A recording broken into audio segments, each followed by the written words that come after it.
Assalamualaikum warahmatullahi wabarakatuh. Perkenalkan, saya Eva Puspitasari dari kelas MBS 2H. Pada video ini saya akan menyampaikan tentang hasil analisis peran pasar tradisional dan pasar modern dalam kegiatan ekonomi dan juga kegiatan sosial. Sebelumnya, saya akan membahas tentang sejarah terbentuknya pasar.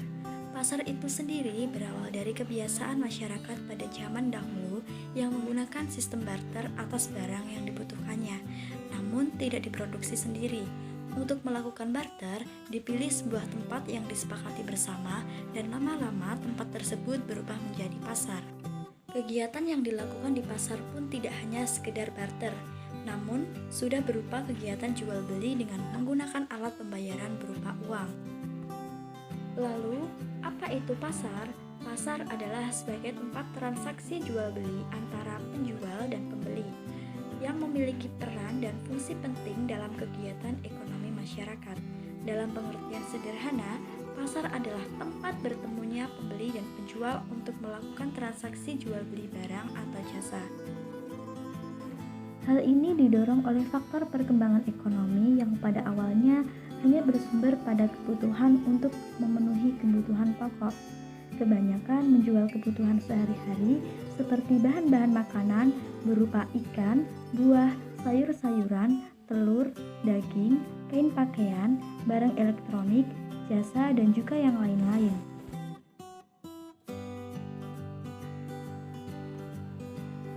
Pasar tradisional merupakan pasar di mana kegiatan penjual dan pembelinya dilakukan secara langsung dalam bentuk eceran, dalam waktu sementara atau tetap, dengan tingkat pelayanan terbatas. Pasar dapat dikategorikan menjadi dua, yaitu pasar tradisional dan pasar modern. Pasar tradisional merupakan tempat memasarkan hasil pertanian dan sekaligus sebagai lokasi transaksi masyarakat memenuhi kebutuhan lain.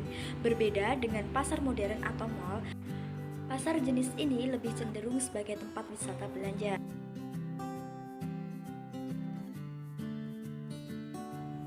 Peran dalam kegiatan sosial yang pertama sebagai tempat untuk gotong royong.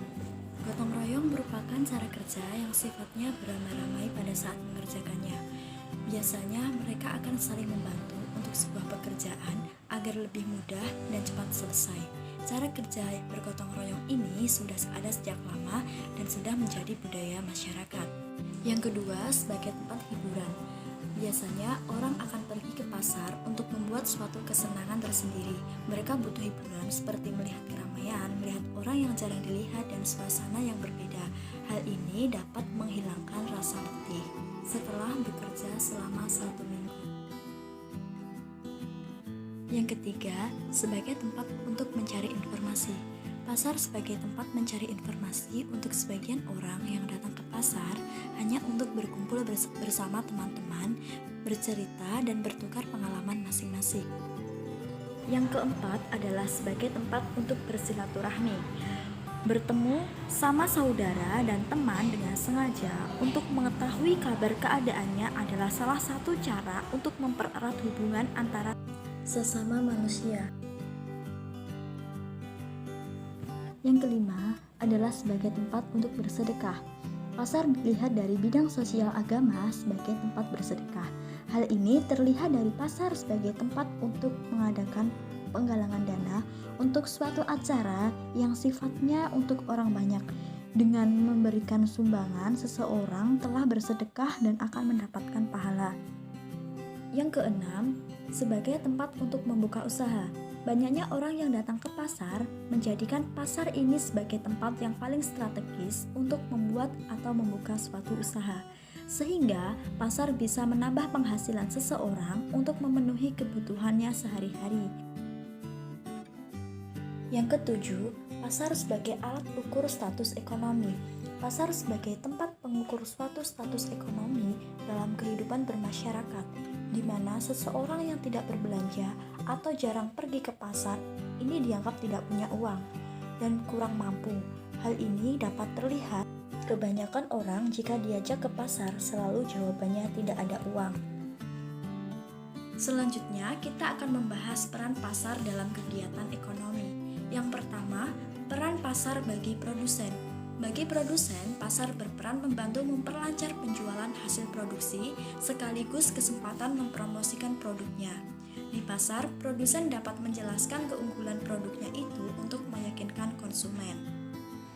Selain itu, produsen juga dapat memperoleh faktor-faktor produksi untuk menunjang proses produksi. Yang kedua, peran pasar bagi konsumen.